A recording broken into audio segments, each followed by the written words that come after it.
దగ్గర. నేను ఉండలేను వెళ్ళిపోతాను. అసలు కారు మీదైతే ఇంక వద్దు. ఏదన్నా చూసుకుందాం లేకపోతే ఎందులోన్నా ఎందుకని గాని ఇప్పుడు వ్యాన్ మీదైతే వెళ్ళొద్దు.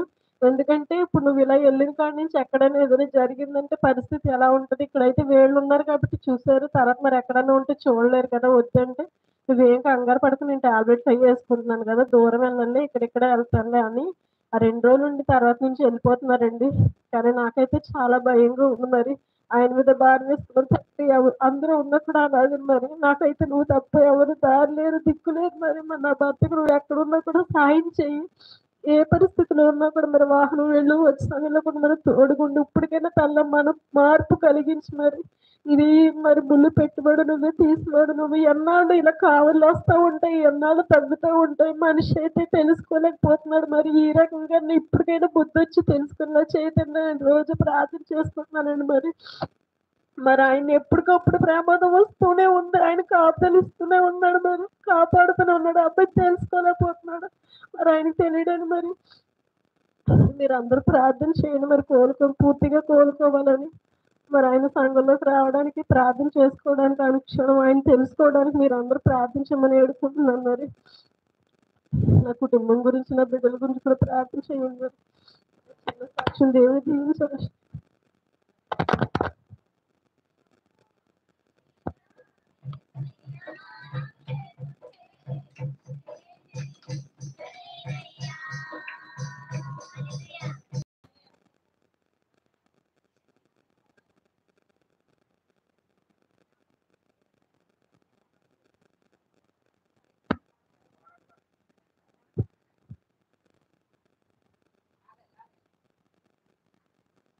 మొన్న నాకు బాగా కడుపులో నొప్పి తలనొప్పి వచ్చింది.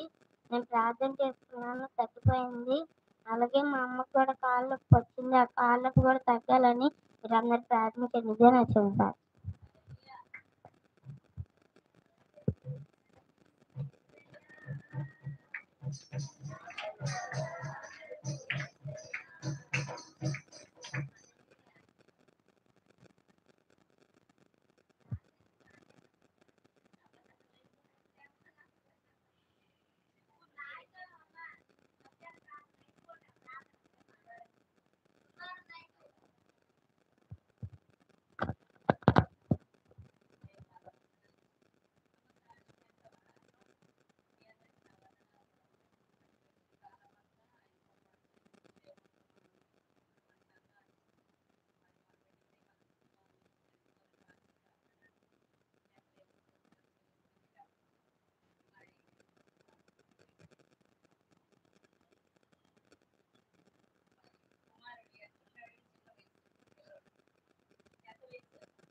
హల్లెలూయా.